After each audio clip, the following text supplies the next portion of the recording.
Mulai ya. Ya, oke. Izin share screen.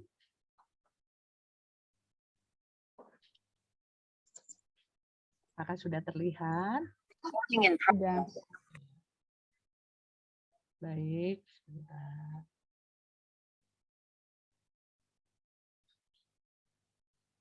Bismillahirrahmanirrahim. Assalamualaikum warahmatullahi wabarakatuh. Alhamdulillah, hari ini kita bisa ngaji online kajian Islam Psikologi ke-67 hari Jumat tanggal 17 September tahun 2021. Hari ini akan hadir nanti biasa dipanggil Kang Dani, Ramdhani.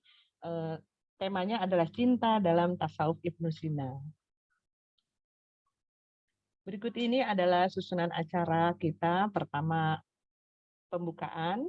Kedua, pembacaan surat Yasin oleh Ustadz Arifur Rahman MSI. Lalu sambutan moderator Profesor Dr. Reni Akbar Hawadi MSI MM Psikolog. Dan pembicara tamu Kang Dani Ramdhani, Sarjana Teologi Islam MA dengan judul Cinta dalam Tasawuf Ibnu Sina.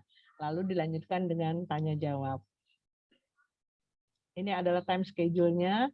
Ruang Zoom dibuka sejak jam 4, lalu pengajian surat Yasin, pemaparan materi, tanya jawab, foto bersama, dan penutupan. Bagi Bapak Ibu yang baru bergabung, saya bacakan kembali tata tertibnya. Pertama, peserta menggunakan busana sopan dan rapi, stay mute atau nonaktifkan suara selama pemaparan materi berlangsung. Video dalam posisi on saat sesi foto bersama. Pertanyaan ditulis di kolom chat selama pemaparan, narasumber akan menjawab pada saat sesi tanya jawab. Berikut ini ada link Instagram dan link untuk ngaji online kajian Islam dan Psikologi di YouTube. Berikut ini adalah profil moderator kita, Profesor Dr. Reni Akbar Hawadi, MSI MM Psikolog. Beliau adalah Guru Besar Universitas Indonesia Fakultas Psikologi.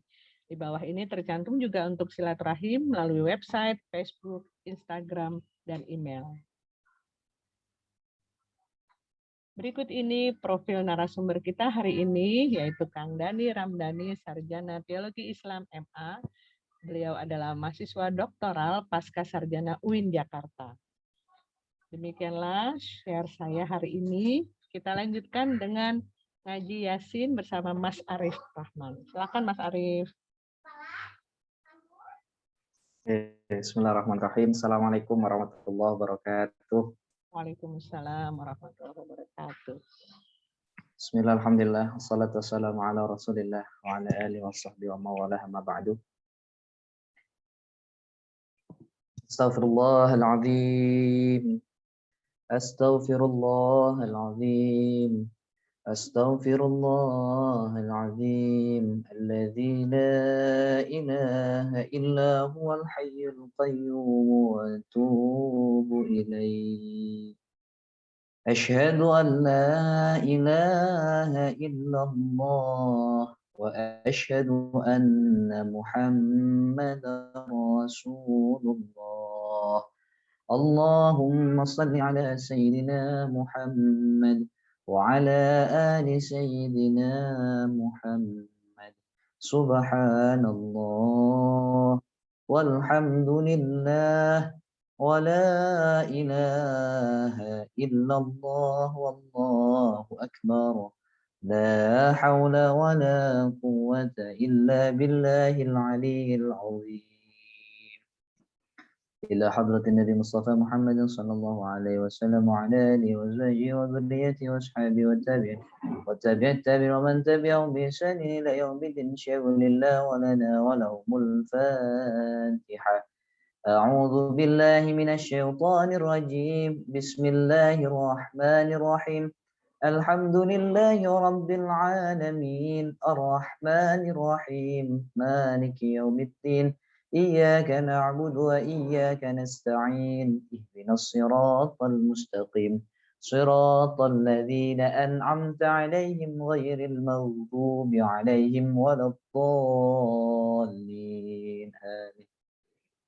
واصل إلى جميع مشايخنا ومرشدنا جميع لصوفية من مشارق الأرض إلى مغاربها موصول إلى جميع المرحومين من اجتمعنا ها هنا بسبب ولأجله المذكور في قلوبنا المرسخ في نفوسنا وصل إلى جميع المرحوم في هذا المجلس.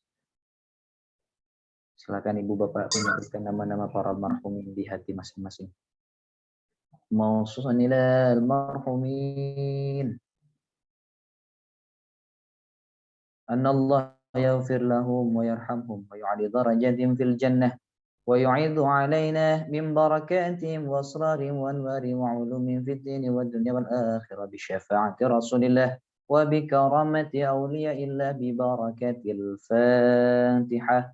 أعوذ بالله من الشيطان الرجيم بسم الله الرحمن الرحيم الحمد لله رب العالمين الرحمن الرحيم مالك يوم الدين إياك نعبد وإياك نستعين اهدنا الصراط المستقيم صراط الذين أنعمت عليهم غير المغضوب عليهم ولا الضالين آمين.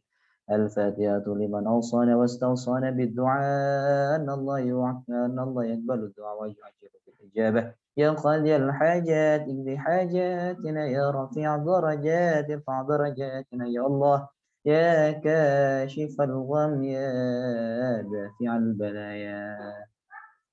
Semoga saudara-saudara kita, keluarga-keluarga besar kita, seluruh muslimin yang ada di Indonesia maupun seluruhnya, semoga selalu diberikan kesehatan sehat, zahir sehat batin oleh Allah Subhanahu wa taala. Seluruh hajat-hajatnya dikabul oleh Allah Subhanahu wa taala. Al-Fatihah bil qabul wa tamami kulli sul wa salah sya'ni zahiran wa batinan fid din wad dunya wal akhirah dafi'atan li kulli syarr جالبة لكل خير لنا ولأولادنا ولوالدينا ولمشايخنا ولمعلمنا ولمتعلمنا ولجميع المسلمين والمسلمات.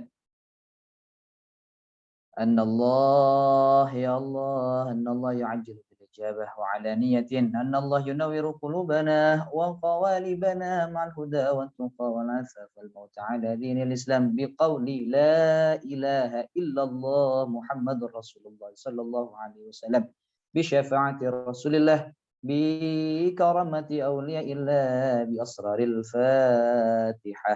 أعوذ بالله من الشيطان الرجيم بسم الله الرحمن الرحيم الحمد لله رب العالمين الرحمن الرحيم مالك يوم الدين إياك نعبد وإياك نستعين اهدنا الصراط المستقيم صراط الذين أنعمت عليهم غير المغضوب عليهم ولا الضالين آمين.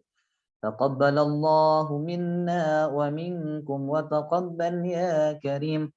أعوذ بالله من الشيطان الرجيم بسم الله الرحمن الرحيم ياسين والقرآن الحكيم إنك لمن المرسلين على صراط مستقيم تنزيل العزيز الرحيم لتنذر قوما ما أنذر آباؤهم فهم غافلون لقد حق القول على أكثرهم فهم لا يؤمنون إنا جعلنا في أعناقهم أغلالا فهي إلى الأذقان فهم مقمحون وجعلنا من بين أيديهم سدا ومن خلفهم سدا فأغشيناهم فهم لا يبصرون وسواء عليهم أأنذرتهم أم لم تنذرهم لا يؤمنون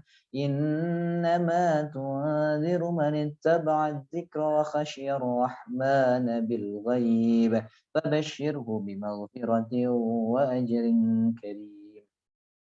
إنا نحن نحيي الموتى ونكتب ما قدموا وآثارهم وكل شيء أحصيناه في إمام مبين واضرب لهم مثلا أصحاب القرية إذ جاءها المرسلون إذ أرسلنا إليهم اثنين فكذبوهما فعززنا بثالث فقالوا إنا إليكم مرسلون قالوا ما أنتم إلا بشر مثلنا وما أنزل الرحمن من شيء إن أنتم إلا تكذبون قالوا ربنا يعلم إنا إليكم لمرسلون وما علينا إلا البلاغ المبين قالوا إنا تطيرنا بكم لئن لم تنتهوا لنرجمنكم وليمسنكم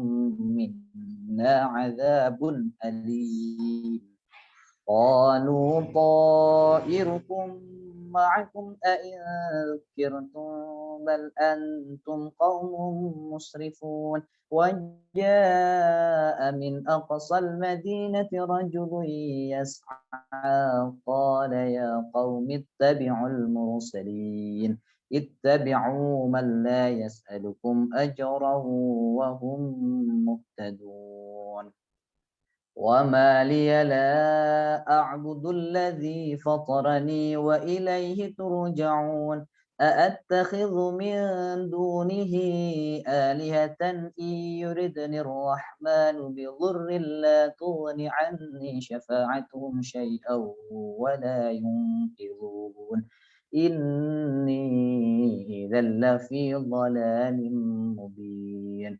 إني آمنت بربكم فاسمعون قيل ادخل الجنة قال يا ليت قومي يعلمون بما غفر لي ربي وجعلني من المكرمين وما أنزلنا على قومه من بعده من جند من السماء وما كنا منزلين إن كانت إلا صيحة واحدة فإذا هم خامدون يا حسرة على العباد ما يأتيهم من رسول إلا كانوا به يستهزئون ألم يروا كم نهلكنا قبلهم من القرون أنهم إليهم لا يرجعون وإن كل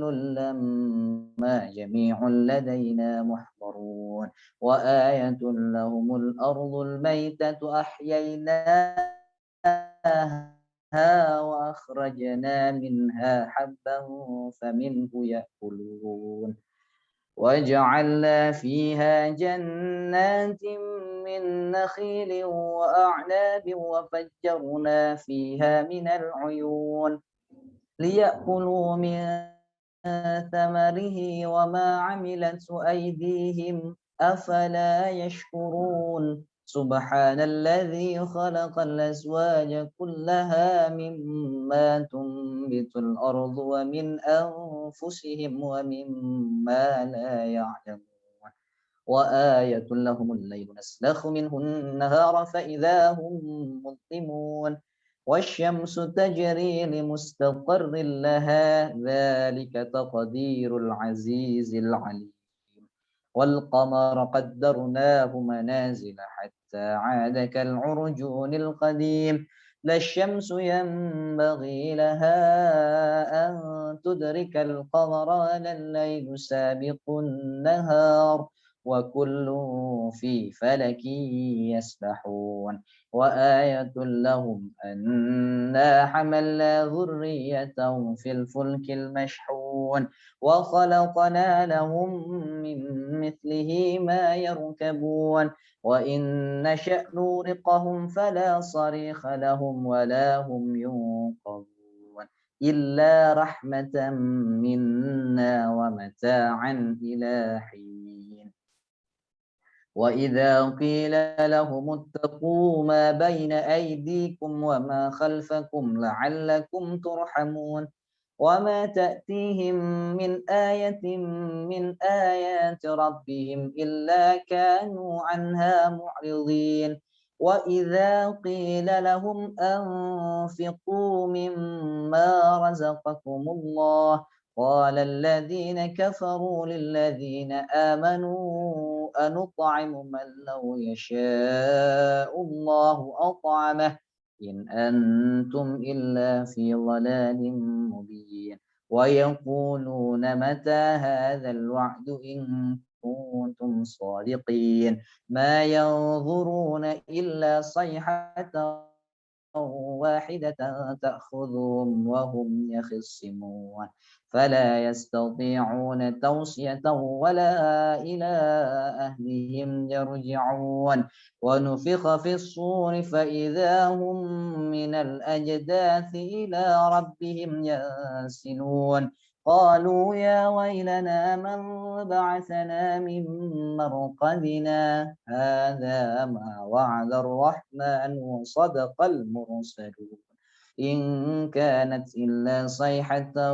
واحدة فإذا هم جميع لدينا محضرون فاليوم لا تظلم نفس شيئا ولا تجزون إلا ما كنتم تعملون إن أصحاب الجنة اليوم في شغل فاكهون هم وأزواجهم في ظلال على الأرائك متكئون لهم فيها فاكهة ولهم ما يدعون سلام قولا من رب رحيم وامتازوا اليوم أيها المجرمون ألم أعهد إليكم يا بني آدم ألا تعبدوا الشيطان إنه لكم عدو مبين وأن اعبدوني هذا صراط مستقيم ولقد أضل منكم جبلا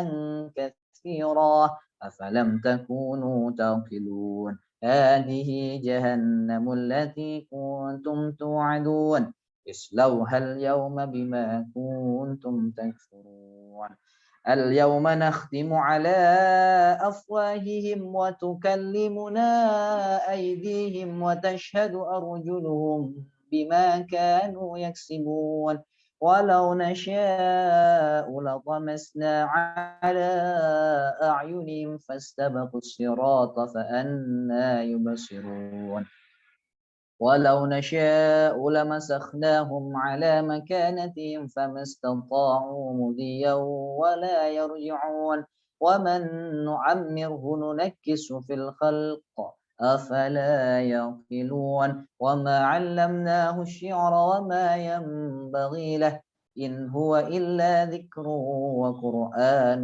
مبين لينذر القول على الكافرين أولم يروا أنا خلقنا لهم مما عملت أيدينا أنعاما فهم لها مالكون وذللناها لهم فمنها ركوبهم ومنها يأكلون ولهم فيها منافع ومشارب أفلا يشكرون واتخذوا من دون الله آلهة لعلهم ينصرون لا يستطيعون نصرهم وهم لهم جند محضرون فلا يحزنك قولهم إنا نعلم ما يسرون وما يعلنون أولم يرى الإنسان أنا خلقناه من نطفة فإذا هو خصيم مبين وضرب لنا مثلا ونسي خلقه قال من يحيي العظام وهي رميم قل يحييها الذي أنشأها أول مرة وهو بكل خلق عليم الذي جعل لكم من الشجر الأخضر نارا فإذا أنتم منه توقدون أوليس الذي خلق السماوات والأرض بقادر على أن يخلق مثلهم بلى وهو الخلاق العليم إنما أمره إذا أراد شيئا أن يقول له كن فيكون فسبحان الذي بيده ملكوت كل شيء وإليه ترجعون صدق الله مولانا العظيم. Assalamualaikum warahmatullahi wabarakatuh. Waalaikumsalam warahmatullahi wabarakatuh. Terima kasih Mas Arif. Semoga sehat terus ya, kita semua bisa ketemu lagi Jumat depan. Baik Bapak Ibu, acara selanjutnya adalah sambutan dari moderator Profesor Dr. Reni Akbar Hawadi, MSc MM Psikolog. Kepada Prof. Reni kami persilahkan. Baik, terima kasih Bu Dewi, terima kasih Ustadz Arif untuk ngaji Yasinnya. Alhamdulillah. Assalamualaikum warahmatullahi wabarakatuh. Waalaikumsalam warahmatullahi wabarakatuh. Alhamdulillah, syukurillah kita jumpa lagi di acara ngaji online pada hari Jumat tanggal 17 September 2021. Ngaji online selalu diawali dengan ngaji Yasin, paling enggak kita seminggu sekali baca Yasin. Ya, insya Allah kalau saya tiap hari setelah salat subuh baca Yasin. Ya. Baik, tamu kita pada hari ini adalah seorang filsuf muda, ya, seorang mahasiswa doktoral dari UIN Syarif Hidayatullah Jakarta, yang akrab dipanggil Kang Dani. Kang Dani, assalamualaikum. Waalaikumsalam warahmatullahi wabarakatuh. Sehat, alhamdulillah udah datang ya Kang Dani. Makasih banget, atur nuhun pisan bisa sharing nanti tentang Ibnu Sina.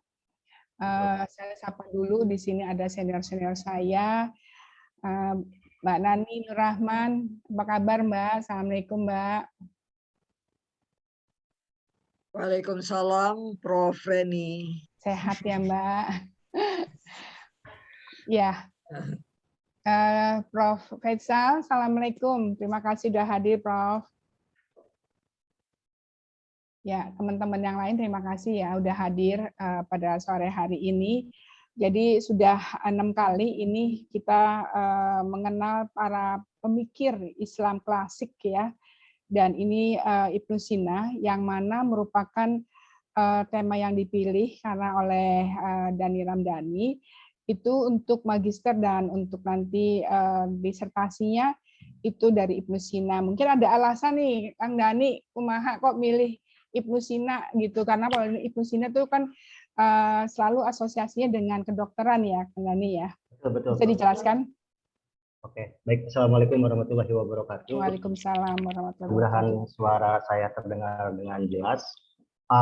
Sebelumnya terima kasih Prof. Reni, Mbak Bu Dewi, kemudian profesor-profesor yang lain, kawan-kawan yang lain. Tanpa mengurangi rasa hormat, saya langsung saja ke pertanyaan Prof. Reni. Pertama alasannya karena memang saya terlahir di sebuah horizon keluarga yang sangat sederhana, tidak mengenal tinggi gitu ya. Saya pesantren, ujung-ujung saya pengen kuliah, disuruh kerja agak mau. Kemudian di pesantren ketika saya memilih jurusan filsafat Islam, waktu itu banyak pertentangan-pertentangan, terutama hadir dari fragmen pemahaman para kiai dan ustadz di desa, di kampung yang masih menganggap bahwa studi filsafat merupakan sesuatu hal yang terlarang. Terlebih pengetahuan itu mereka dapatkan dari pemikir yang mereka geluti selama ini. Salah satunya adalah Al-Hujjatul Islam Imam Al-Ghazali. Namun demikian hal tersebut tidak sampai mengurungi niat saya untuk pergi ke Ciputat pada tahun 2009. Dari tahun 2009 itulah saya mencoba untuk membaca literatur karena memang saya tidak memiliki budaya baca waktu di pesantren, cukup budaya baca kitab kuning aja gitu ya. Tidak semisal buku-buku ya bacaan para mahasiswa atau scholar. Namun demikian toh hanya ngelogat, kalau bahasa Sunda itu ngelogat gitu ya. Kemudian ta'lim muta'alim, kemudian Tijan Dalori, kemudian Kifayatul Awam, Alfiyah dan lain sebagainya. Nah, lantas kemudian saya ingin mencari sebuah jawaban kenapa horizon pemikiran masyarakat Indonesia pada umumnya masih menolak filsafat, apalagi tahun 2009 pada waktu itu filsafat masih menjadi momok, terlebih dengan kehadiran masih jaringan Islam liberal lagi naik-naiknya pada waktu itu yang dimotori oleh Ulil Absar Abdallah pada waktu itu.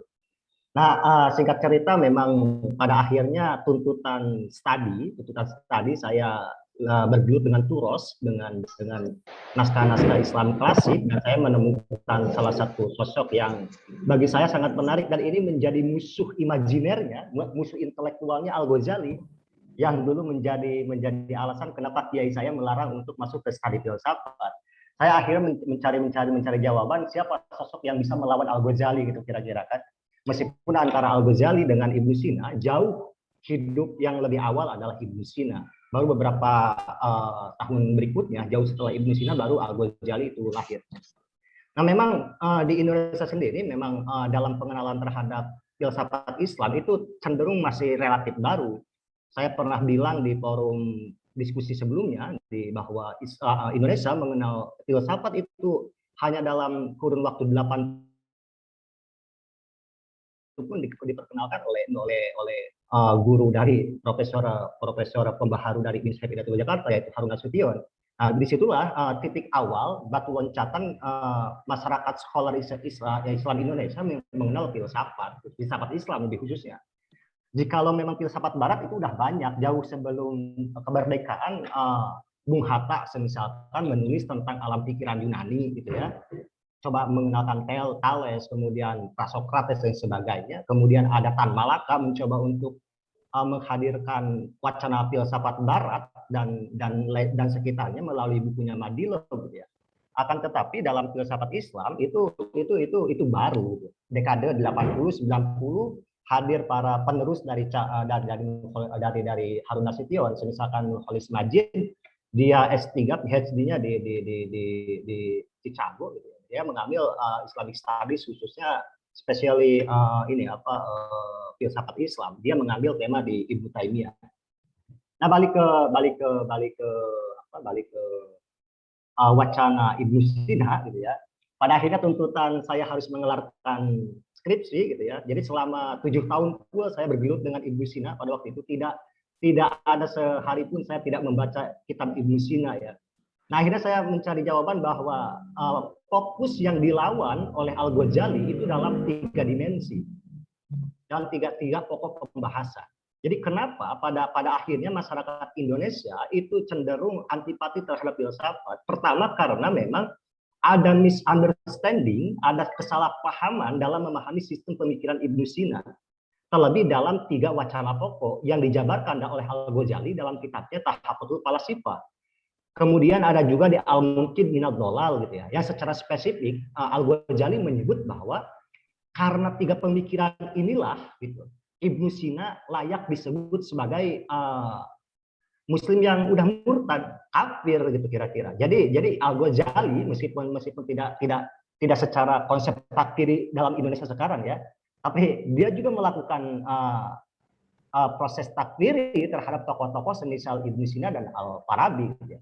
Nah, 3 pokok pembahasan itu apa? 3 pokok pembahasan itu pertama bahwa Ibnu Sina menyebut bahwa alam semesta itu qadim. Ibnu Sina menyebut alam semesta itu qadim. Yang mana betul secara lapisan luar ketika menyebut alam semesta itu makhluk, dan makhluk itu adalah oposisi biner dari kholik itu kira-kira. Hanya ada 2 entitas, makhluk dan kholik, pencipta dan yang diciptakan.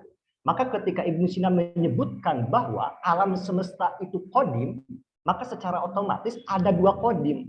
Dan ketika ada 2 qadim, maka itu sudah bertentangan dengan prinsip dasar tauhid Islam. Begitu secara sederhana memahami poin pertama tentang kenapa Ibnu Sina ini dikafirkan. Yang padahal jika lebih mendalam dalam mencoba membaca cara berpikirnya Ibnu Sina itu terdapat dalam skema emanasinya Ibnu Sina. Ketika Ibnu Sina ingin mencoba menjelaskan secara terperinci dan rasional tentang proses penciptaan. Jadi kalau dalam Al-Quran proses penciptaan itu kan sangat general, sangat basic. Ketika dalam surat Yasin tadi yang dibacakan di ayat terakhir, misalkan disebut bahwa kun fayakun, jadi kata Tuhan kun, jadi fi'il amr gitu ya, jadi fayakun, maka jadilah. Lantas bagaimana prosesnya gitu kira-kira. Nah, Ibnu Sina mencoba untuk para filosof Muslim, secara spesifik Ibnu Sina juga gitu kira-kira mencoba untuk memberikan skema penjelasan tentang kehadiran atau kemenjadian alam semesta ini. Nah, dalam kemenjadian alam semesta ini ada satu titik di mana Ibnu Sina mencoba untuk menjadikan tauhid Tuhan, konsep tauhid menjadi tauhid yang murni, di mana Tuhan sebagai sesuatu hal yang beyond, sesuatu hal yang di sana gitu ya, yang transenden, jangan ikut campur atau jangan masuk ke dalam wilayah yang transenden. Ketika yang imanen, yang transenden bercampur baur terhadap sesuatu yang imanen, maka secara otomatis dia menjadi terbatas gitu. Nah, Ibnu Sina mencoba untuk menghadirkan adanya konsep akal pertama. Nah, akal pertama ini yang oleh Ibnu Sina disebut sebagai wajibul wujud li ghairihi gitu ya, dan mungkinul wujud li dzatihi. Nah, mungkinul wujud li dzatihi inilah yang disebut dengan makhluk yang qadim, yaitu akal pertama itu. Tapi itu memang kajian ontologis filsafat ya, agak bingung. Saya ingin masuk ke poin kedua. Artinya di situ ada misunderstanding intinya di situ. Kemudian poin kedua adalah tentang bahwa pengetahuan Tuhan itu Al-Ghazali menyebut bahwa Ibnu Sina berkeyakinan bahwa Tuhan tidak mengetahui hal-hal yang parsial. Tuhan tidak mengetahui hal-hal yang terperinci gitu. Masa Tuhan tahu saya sekarang lagi ngerokok gitu, kita lagi nge-zoom dan sebagainya, yang padahal Tuhan itu kan pengetahuannya azali, pengetahuannya itu am gitu ya, mujmal. Oh, itu ketika Tuhan mengetahui hal yang terperinci, maka Tuhan itu terpatah-patah pengetahuannya itu. Apakah Tuhan tahu 0,1 detik kemudian kita mau melakukan apa? Gitu kira-kira. Maka secara otomatis Tuhan sebagai sesuatu hal yang harusnya menjadi entitas wujud yang tetap, pada akhirnya pengetahuan itu berubah-ubah sesuai dengan perubahan dari karakteristik makhluk itu. Jika gerak dari makhluk berubah, maka secara otomatis pengetahuan Tuhan berubah. Nah, Ibnu Sina mencoba untuk memberikan formulasi bahwa bagaimana tetap menjaga entitas Tuhan yang tetap yang mutlak tetap ini. Gitu. Nggak boleh Tuhan gitu berubah-ubah, kan dalam konsep tauhid kita itu kita harus bersandar kepada Tuhan yang mutlak dan tetap gitu. Yang tetap ini kokoh, maka dijadikanlah konsep as-somad, konsep sandaran. Kita harus bersandar kepada yang satu, bersandar kepada yang mutlak, bersandar kepada yang tetap gitu. Lantas bagaimana mungkin konsep ketuhanan kita harus disandarkan kepada sesuatu yang berubah-ubah gitu. Nah, yang berubah-ubah inilah karakteristik basic dari karakteristik nature makhluk gitu. Itu poin kedua, misunderstanding-nya itu. Yang ketiga dalam wilayah tentang kebangkitan jasad. Itu. Kebangkitan jasad di alam kubur. Pertanyaannya adalah satu kesamaan antara Al-Ghazali dan Ibnu Sina adalah mereka semuanya percaya tentang yaumil akhir, karena itu dasar dari rukun iman. Jadi kan, man amana billah wal yaumil akhir. Itu kan prinsip dasar Al-Qur'an, siapa yang disebut dengan mukmin. Kalau meskipun di dalam hadis itu dirincikan lagi, ada 6 gitu ya. Tetapi secara umum gitu. Dalam Al-Qur'an cuma disebutkan itu 2 karakteristik seseorang disebut dengan seorang muslim sejati. Man amana billah, barang siapa yang beriman kepada Tuhan. Yang kedua, waman amana bil yaumil akhir gitu ya. Man amana billah wal yaumil akhir, kepada hari akhirat. Dan yang ketiga, wa amila solihan, dan barang siapa yang beramal kemanusiaan, amal kebaikan gitu. Nah, antara Al-Ghazali dan Ibnu Sina masing-masing tidak meragukan tentang keberadaan hari akhirat. Semuanya sepakat bahwa hari akhirat itu ada dan bakal ada, niscaya ada. Namun pertanyaannya adalah ketika di alam akhirat nanti gitu ya, di doomsday nanti itu apa yang dibangkitkan? Itu pertanyaannya, apa yang dibangkitkan? Nah, mengingat bahwa entitas dari makhluk itu terdiri dari 2 hal, jasad dan jiwa, gitu kira-kira. Lantas Ibnu Sina berkeyakinan bahwa yang dibangkitkan di alam akhirat nanti, yang mendapatkan reward and punishment, yang masuk ke surga dan neraka, itu just the only soul, hanya jiwa semata. Namun itu kata Al-Ghazali enggak, jiwa dan raga. Dengan mencontohkan kejadian Nabi Ibrahim, tidak ada yang mustahil bagi Allah gitu ya, untuk kemudian membangkitkan jasad yang sudah dikubur lalu berubah menjadi pisang, berubah jadi cacing, berubah jadi belatung, berubah jadi bertransformasi menjadi kalsium, minyak dan sebagainya gitu. Namun dalam kalangan filosof berpendapat jikalau jikalau memang benar bahwa yang dibangkitkan adalah jiwa dan jasad, lantas jasad yang di umur berapa? Jasad yang dalam ukuran apa? Berapa gitu. Kalau begitu kita cicil aja gitu ya. Waktu kecil kita hilangin aja tangan biar tangan tidak merasakan kesakitan gitu kira-kira. Gitu loh. Atau kemudian nanti apa yang sering jadi gitu ya. Yang sering jadi itu kuku semisalkan. Kuku kita kan apakah dibangkitkan semua? Selama saya 30 tahun kuku saya dibangkitkan nanti di yaumil akhir gitu kira-kira. Sampai setengah meter gitu ya. Atau memang kuku yang terakhir saya pakai gitu. Rambut dan lain sebagainya. Itu menjadi problem basic dalam filsafat itu. Ketika berkeyakinan bahwa yang merasakan reward and punishment gitu adalah jiwa dan raga. Nah, para filosof termasuk Ibnu Sina berkeyakinan bahwa just the soul, hanya jiwa saja, hanya jiwa saja. Karena jasad itu ya tadi berubah-ubah dan lain sebagainya, sedangkan jasad adalah sesuatu yang memberikan kehidupan terhadap jasad ini. Nah, karena 3 poin inilah gitu ya, pada akhirnya orang Muslim yang secara mayoritas mengiblat dalam bidang tasawuf ke dalam Al-Ghazali gitu ya. Apalagi ibu-ibu, bapak-bapak profesor yang di bidang kajian psikologi pasti mengenal tasawufnya Al-Ghazali gitu ya. Nah, makanya memang begitulah alam pikiran Islam Indonesia bahwa kehadiran Islam itu tidak dengan sesuatu yang selain daripada tasawuf pendekatannya itu. Gitu. Kan teori masuknya Islam ke Indonesia kan salah satunya itu ini kan para sufi yang berdagang gitu ya. Maka dari awal masuknya Indonesia Islam entah itu abad 12, abad 14 atau abad berapa, terlebih di yang kontemporer ada Wali Songo dan sebagainya kesininya keratonan, itu memang pendekatannya itu antara politik, perkawinan antara politik dengan tasawuf gitu. Perkawinan politik dengan tasawuf. Nah, atas dasar itulah saya mencari, ternyata memang alam pikiran Indonesia pada akhirnya tidak menyukai sistem filsafat yang seperti tadi itu. Jika saya mengambil penelitian tentang apa yang didebatkan oleh Al-Ghazali, apa yang dikritik oleh Al-Ghazali, yang kemudian itu juga mendapatkan kritikan dari Ibnu Rus gitu ya, melalui tahap gitu. Maka itu ya saya kerja intelektual sia-sia atau hanya kepuasan saya semata gitu. Tetapi saya ingin mencoba untuk mengenalkan kepada alam pemikiran Indonesia bahwa filsafat bagi bangsa Indonesia gitu ya, merupakan sesuatu hal yang basic yang wajib diketahui bagi generasi muda ini gitu. Makanya saya secara perlahan apa yang hendak saya tawarkan kepada pembaca Indonesia ya tadi hal-hal yang sesuai dengan alam pemikirannya. Jangan dulu menghadirkan hal-hal yang bersifat ontologis tentunya kan. Hal-hal yang bersifat epistemologis. Jujur skripsi saya judulnya Epistemologi Ibnu Sina, itu skripsi saya. Yang saya jadikan buku Risalah Pengetahuan Ibnu Sina. Justru itu juga bagi pembaca Indonesia masih pusing gitu.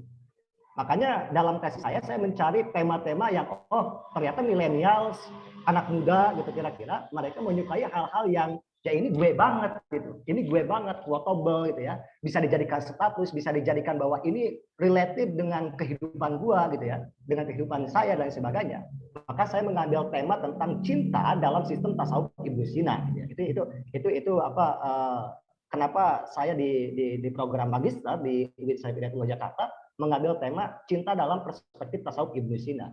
Karena mungkin dengan tema-tema ringan seperti ini gitu ya, dengan tema-tema ringan seperti ini pembaca Indonesia bakal welcome terhadap wacana filsafat. Jika tidak demikian, maka kita masih banyak menemukan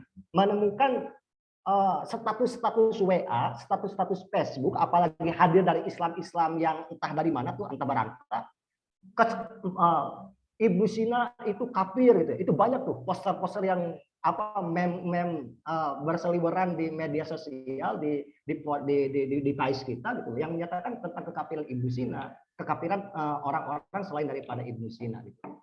Nah, itu wacana kenapa saya kemudian juga setelah wacana atau tema tentang cinta ternyata Ibnu Sina juga menulis tentang kesedihan, fi mahyatul huzn yang kemudian saya bukukan dengan Kang Syihabul Furqon dengan Kang MS Arifin dari Jogja gitu ya, bahwa ini related dengan kehidupan kita, entah itu muda ataupun tua, bahwa semuanya pasti merasakan sedih.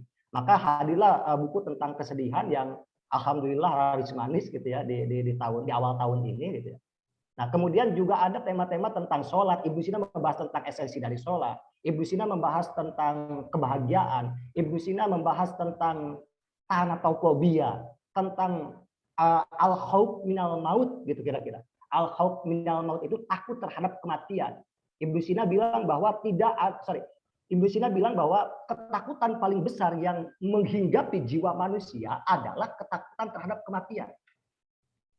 Mungkin tidak semua, tapi secara mayoritas, tidak ada satupun dari manusia yang mayoritas ini yang tidak takut mati.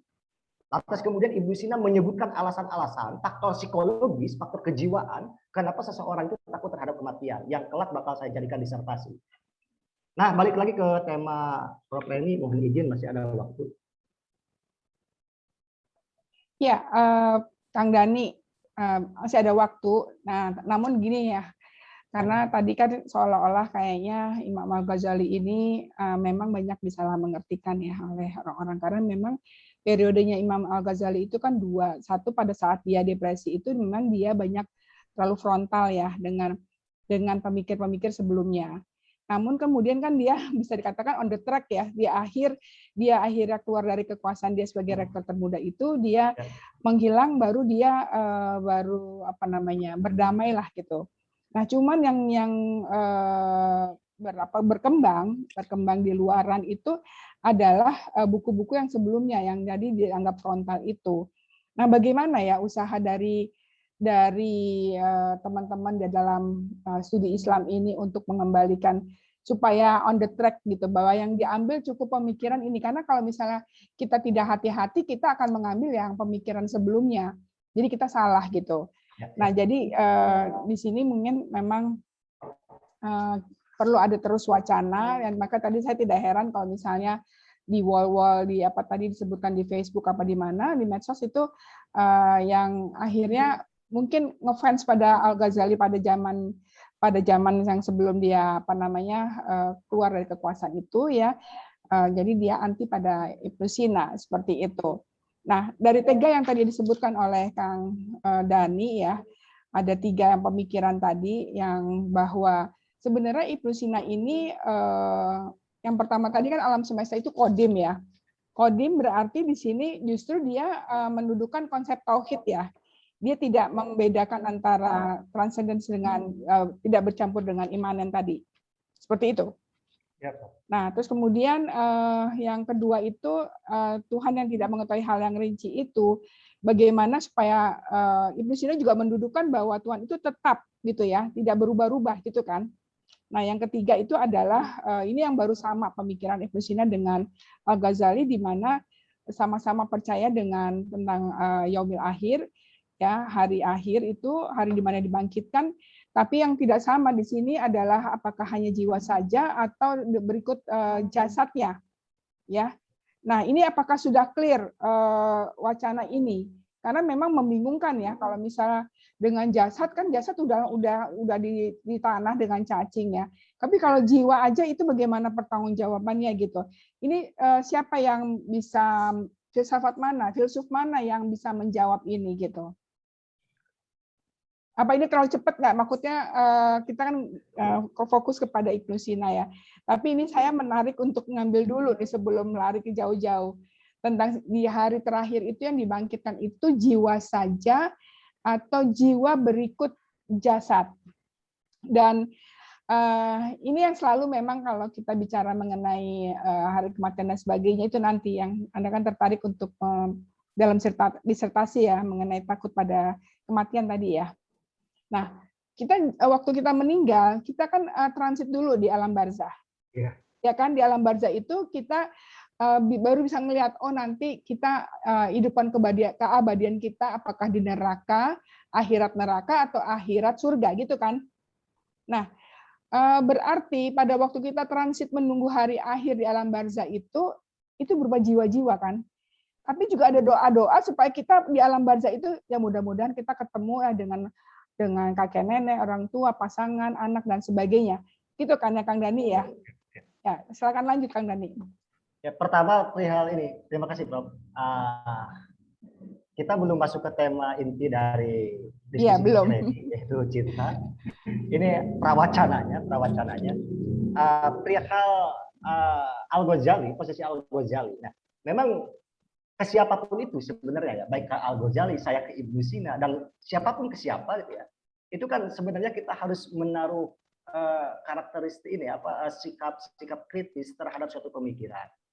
Apapun itu, entah itu pemikiran yang bersifat filosofis, tasawuf, keimanan, semuanya kan kita harus istilahnya mempertanyakan ulang untuk kemudian bukan kita semakin ragu tetapi untuk semakin kita yakin. Disitulah pentingnya kritisisme bagi seorang cendekia.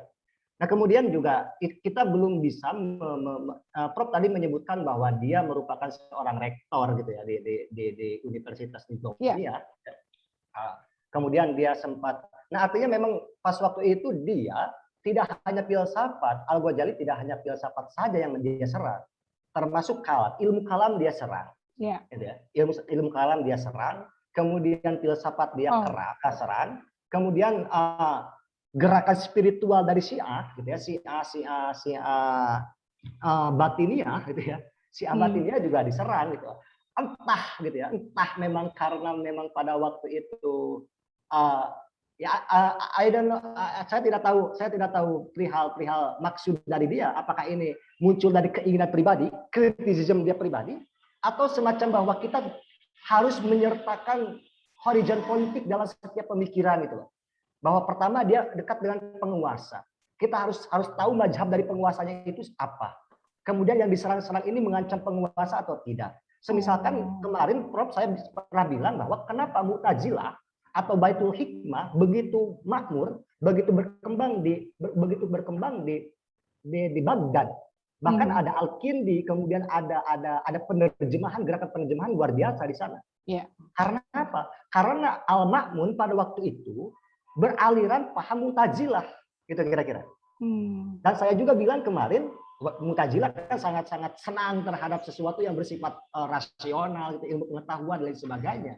Nah saya juga bilang kemarin bahwa yang keliru atau kekurangan dari Al-Ma'mun ada dalam perspektif saya, gitu ya, bahwa sebagai penguasa dia melakukan konsep mihnah. Konsep mihnah itu gerakan mihnah itu mengecek, menanyakan paham keagamaan masing-masing individu, terutama ulama-ulama. Makanya tidak salah di waktu yang bersamaan gerakan penerjemahan itu membludak gitu ya. Tapi di waktu yang bersamaan juga Ahmad bin Hambal dia dipenjara dan disiksa hanya gara-gara ditanya apakah Al-Qur'an itu qadim atau jadid. Sedangkan Imam Ibnu Hambal kita ketahui merupakan salah satu dari imam mazhab. Gitu loh. Nah balik lagi ke dalam konteks Al-Ghazali gitu ya. Gerakan-gerakan yang dilancarkan oleh Al-Ghazali, gerakan pemikiran sampai ke judgment, sampai ke putusan untuk menilai kafir tidak kafir, boleh tidak boleh gitu ya. Apakah itu murni pure dari diri dia atau memang itu agenda penguasa misalkan. Nah saya tidak tahu. Hanya sebatas menduga-duga, benar gak sih itu gerakan itu? Ya, saya dari sini saya bisa mencoba mengira-ngira ya. Saya belum mendalami tapi sepotong-sepotong tentang Al-Ghazali. Jangan-jangan depresi kecemasan Al-Ghazali ini karena dia tadi tertekan dengan penguasa tadi. Ya, bahwa dia sebagai orang yang harus mengambil keputusan apakah ini orang yang individu itu kafir atau tidak, sehingga dia memutuskan meninggalkan semua kekuasaannya itu ya hilang, sama sekali hilang. Namun di akhirnya kan dia ada 3 karyanya itu yang Ihya Ulumuddin, Kimia As-Sa'adah, apalagi Misya Al-Anwar yang 3 itu. Ya, itu yang 3 hal itu yang kita anggap on the track gitu ya. Cuman kan selalu yang disoroti tentang Al-Ghazali ini kan yang fase waktu dia menyerang para pemikir-pemikir itu ya, klasik. Oke, jadi saya pikir kita cukupkan aja karena Al-Ghazali memang sudah pernah dibahas ya. Namun memang karena ini muncul lagi setelah adanya Ibnu Sina, karena mau tidak mau pemikiran murni Ibnu Sina itu yang memang selalu dipertentangkan ya dengan yang Al-Ghazali. Karena Al-Ghazali itu memang beken sekali ya. Sangat beken. Selebnya filsafat Islam ya. Selebnya tasawuf. Ya, oke. Lanjut Kang Dani. Oke, baik Prof. Mungkin kita wacananya mungkin nanti bisa di next diskusi. Saya ingin masuk ke tema tentang cinta, gitu ya, tentang cintanya Ibnu Sina, yang itu merupakan dari penelitian magister saya, tesis. Saya mohon izin share screen ya, Prof. Silakan Kang.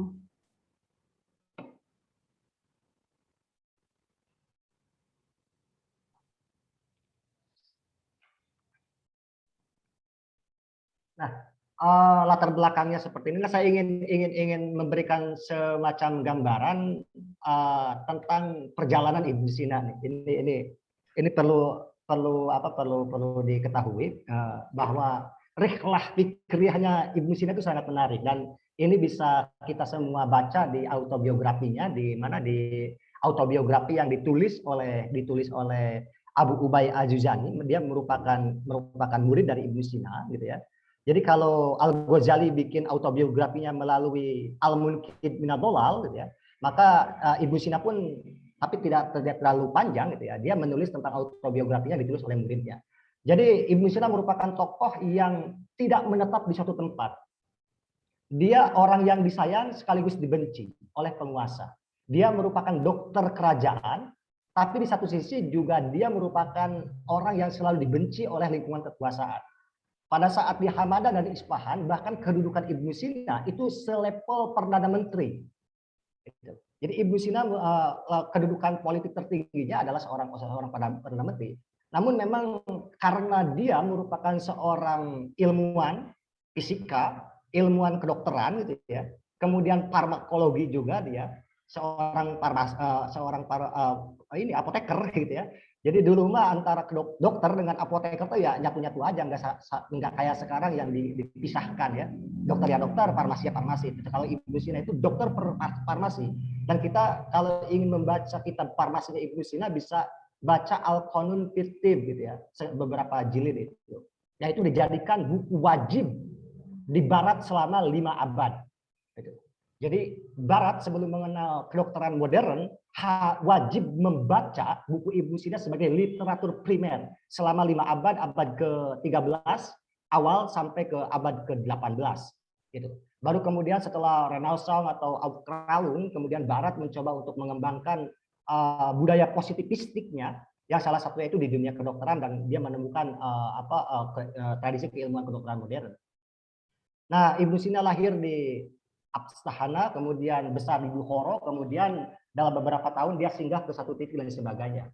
Dan untuk diingat bahwa kok bisa Ibnu Sina memiliki cara pandang yang sufistik? Itu pertanyaannya. Karena memang dalam alam pikiran kita, Ibnu Sina itu seorang rasionalis, penganut Aristoteles, penganut Plato, kemudian neoplatonis gitu kira-kira. Kemudian dia berguru kepada Al-Farabi, yang Al-Farabi juga merupakan the second teacher dari Aristoteles. Aristoteles guru pertama, kemudian Al-Farabi merupakan guru kedua. Nah, perlu diketahui bahwa daratan Persia pada waktu itu, gitu ya, daratan Persia itu meliputi enggak hanya Iran sekarang, gitu, enggak hanya Iran sekarang, tapi meliputi daratan yang sangat luas, semenanjung yang sangat luas. Afghanistan masuk, Iran masuk, kemudian Pakistan juga masuk, Uzbekistan juga masuk, gitu. Nah, itu semuanya merupakan bagian dari kekuasaan Persia. Dan perlu diketahui bahwa alam pemikiran Islam berkembang begitu cepat, gitu ya. Khazanah pemikirannya itu di Persia. Coba sebutkan pemikir tokoh yang berasal dari Mekah, gitu. Kita sulit untuk menyebutkan. Al-Ghazali dari mana? Al-Ghazali dari Iran, gitu ya. Dari daratan Iran. Imam Asy-Syafi'i yang merupakan panutan kita dalam dunia fikih itu bukan dari Arab murni, gitu, tapi dia dari Gaza, gitu ya. Itu Imam Asy-Syafi'i, gitu. Jadi memang pemikir-pemikir besar itu justru lahir bukan dari Madinah dan Arab, gitu. Kalau Madinah Arab itu merupakan sebuah merupakan sumbernya aja, gitu. Orang Imam Syafi'i berburu hadis ya ke Madinah, gitu ya. Harus berburu tuh ke orang yang menghafal hadis, gitu ya. Imam Bukhari dan semuanya itu ke sono. Nah, Persia, gitu ya, pertemuan Persia, India dan sebagainya juga syarat terhadap sesuatu yang bersifat batiniah, spiritual, ya pasti akrab. Ibnu Sina pasti akrab dengan dunia tasawuf, gitu. Bahkan di suatu perjalanan, kalau nggak salah di daerah Jurjan, gitu ya, Ibnu Sina bertemu dengan sufi kenamaan pada zamannya, dan dia adalah sufi yang sangat ternama. Namanya itu adalah Abu Sa'id Al-Khairi. Selama 3 hari Ibnu Sina berduaan saja dengan Abu Sa'id Al-Khairi ini. Bahkan ada sebuah statement yang menarik ketika ditanya oleh para murid mereka. Jadi Ibnu Sina punya murid, kemudian Abu Sa'id Al-Khairi juga punya murid. Mereka ditanya berdua itu, wahai Abu Sa'id, apa yang selama ini kamu lakukan dengan Ibnu Sina? Abu Sa'id bilang, apa yang dipikirkan oleh Ibnu Sina, aku lihat. Apa yang diketahui oleh Ibnu Sina, aku lihat. Kemudian murid-murid itu bertanya kepada Ibnu Sina dengan pertanyaan yang sama. Maka Ibnu Sina jawab, apa yang dilihat oleh Abu Sa'id, aku tahu. Gitu. Jadi begitu, percakapan antara filosof dengan sufi ternama ini. Dan ini rihlah ininya, rihlah fikriyahnya Ibnu Sina. Nah, cinta bagi Ibnu Sina. Nah, cinta bagi Ibnu Sina tidak seperti cinta yang ada di alam pikiran kita sekarang mungkin bagi Dhani Ramdhani, yang cinta itu ketika aku melihat sosok perempuan sesuai dengan ideal pikiran saya, kemudian saya bertemu, kemudian ada hormon yang pecah di dalam otak saya, kemudian saya deg-degan gitu ya. Itu kan kalau dalam bahasa Plato cinta yang disebut dengan eros gitu ya, cinta-cinta biologis gitu. Namun cinta dalam pandangan Ibnu Sina merupakan suatu energi gitu ya, yang menyebabkan kehidupan alam semesta ini ada. Maka ketika cinta adalah awal, cinta adalah awal. Makanya ketika ditanya apa yang menyebabkan alam semesta ini ada, maka jawabannya itu adalah cinta, kata Ibnu Sina. Tapi kalau orang yang membaca Ibnu Sina secara setengah-setengah gitu ya, maka dia bakal menyatakan bahwa Ibnu Sina ketika ditanya apa yang menyebabkan alam semesta ini ada adalah akal. Ini sama-sama teori emanasi, teori al-faid gitu kira-kira. Namun al-faid itu dari Tuhan sebagai al-haqqul mutlak, al-wahid gitu ya. Turun ke akal pertama sampai ke akal 10, melahirkan jiwa, melahirkan planet terjauh sampai ke bumi dan 4 elemen lainnya gitu. Itu dalam konsep emanasi akal. Tapi Ibnu Sina juga menyatakan bahwa ada emanasi yang itu bukan diposisikan dengan akal, yaitu dengan apa? Dengan cinta. Jadi pada akhirnya ketika cinta merupakan sebab mengadanya alam semesta ini, maka secara otomatis entitas yang mengadakan ini juga subjek dari cinta itu. Maka dengan kata lain, kata Ibnu Sina bahwa Allah atau Tuhan sama dengan yaitu al-ish, dia itu ya subjek cinta. Tuhan itu memiliki meluap cinta yang berluap-luap, dan ketika cinta Tuhan itu meluap, maka luapan dari cinta Tuhan ya, itu menjadi alam semesta. Saya bikin skemanya begini. Saya bikin skema yang agak rumit gitu ya. Saya ingin coba bacakan cara membaca emanasinya Ibnu Sina tentang alam semesta, tapi dalam perspektif cinta. Jadi Tuhan ke kanan itu sebagai subjek cinta, al-asyik. Kemudian ke kiri itu sebagai objek cinta, yaitu al-ma'syuq, yang dicintai. Kalau yang ke kanan Tuhan sebagai subjek cinta adalah sang pencinta, gitu ya. Kalau Tuhan sebagai objek adalah yang dicintai. Nah dari cinta Tuhan inilah, gitu kira-kira, maka segala sesuatu tidak bisa terlepas dari cinta, baik yang bernyawa ataupun tidak. Ini keunikan dari Ibnu Sina. Jadi kalau selama ini orang menyatakan bahwa yang memiliki cinta adalah just entitas makhluk yang bernyawa. Makhluk, hewan, semuanya memiliki cinta gitu ya. Kasih sayang seorang beruang kepada anaknya, kasih sayang seorang burung kepada anaknya, bla bla bla gitu, sampai ke manusia gitu. Tapi Ibnu Sina bilang begini, enggak, bahwa entitas yang tidak bernyawa pun itu juga diliputi oleh cintanya Tuhan. Kenapa demikian? Jika tidak diliputi oleh cinta, mana mungkin oksigen dan hidrogen dapat menyatu? Karena hakikat dari cinta adalah kosmos. Hakikat dari cinta adalah kebertemuan. Hakikat dari cinta adalah keteraturan gitu. Maka ketika ada hidrogen 2 ketemu oksigen 2, ikatan yang merajut, kalau dalam sains modern sekarang, yang mengikat 2 hidrogen dengan 1 oksigen itu ya cinta. Yang padahal keduanya ini entitas yang tidak bernyawa, tapi kenapa mereka bisa begitu? Gitu. Nah, Ibnu Sina menyatakan bahwa ya itulah limpahan cinta Tuhan. Karena hakikat dari cinta itu harus kosmos. Lawannya apa? Ya tadi, ketiadaan cinta adalah chaos. Ketiadaan cinta adalah pertentangan, ketiadaan cinta adalah kehancuran. Itu. Jadi keberadaan cinta adalah keteraturan, keberadaan cinta adalah gerakan menuju kesempurnaan. Semua makhluk baik yang bernyawa maupun tidak bernyawa, keduanya mengarah kepada kesempurnaan diri gitu. Kayak gitu. Nah, kemudian anggap bahwa keberadaan, saya ingin memotong pembahasannya agak lebih singkat, bahwa dari atas ke bawah gitu ya. Nah, ini dari atas ke bawah, gitu, dari atas ke bawah itu disebut dengan tajallinya Tuhan, manifestasinya Tuhan. Kita sering mendengar istilah tajalli, gitu ya. Nah, itu Tuhan yang mewujud, Tuhan yang mengimanen, itu Tuhan yang berimanen, Tuhan yang mendunia, gitu ya. Limpahan Tuhan yang berdunia yang bertajalli. Gitu. Nah, tajallinya Tuhan itu menjadi makhluk. Gitu. Nah, kemudian makhluk gitu ya. Karena memang hakikat dari makhluk itu dia selalu menghindari ketidaksempurnaan. Itu hakikat makhluk. Dhani Ramdhani selalu merasa minder jika ada jerawat di pipinya terlalu banyak, misalkan bahwa jerawat ini menjadikan saya tidak sempurna, atau saya membenci diri saya kalau saya kurus, saya membenci diri saya kalau misalkan saya itu krempeng gitu. Nah, kekurangan, kepanaan, kehancuran dan sebagainya itu merupakan sesuatu yang tidak sempurna bagi makhluk.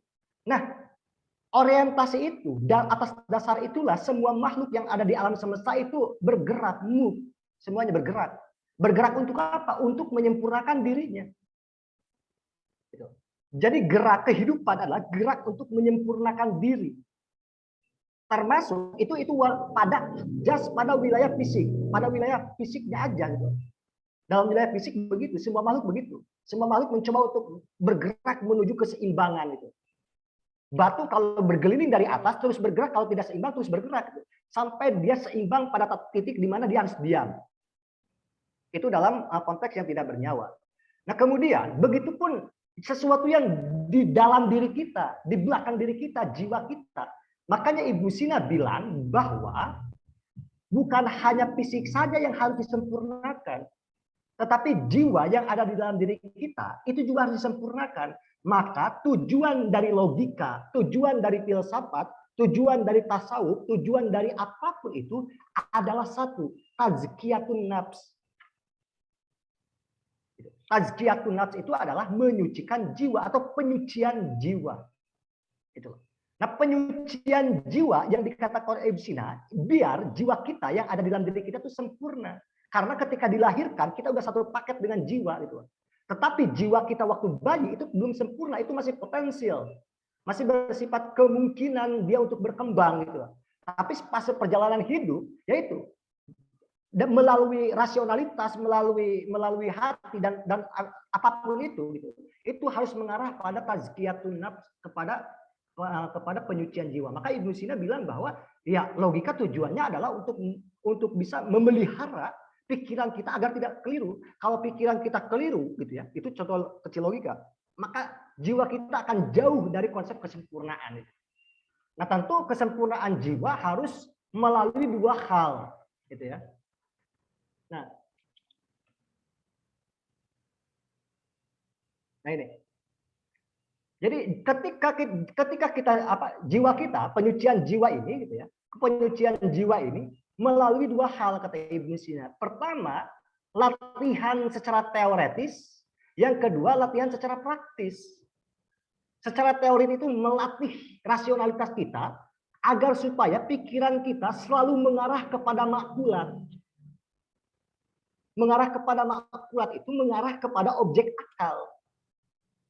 Tetapi ketika pikiran kita, rasionalitas kita mengarah kepada mahsusat, gitu ya. Mahsusat itu objek materi, kita masih mikirin hutang, kita masih mikirin duit, kita masih mikirin jabatan, kita masih mikirin SKS, kuliah, tugas dan sebagainya. Maka itu disebut dengan objek ini, objek indera.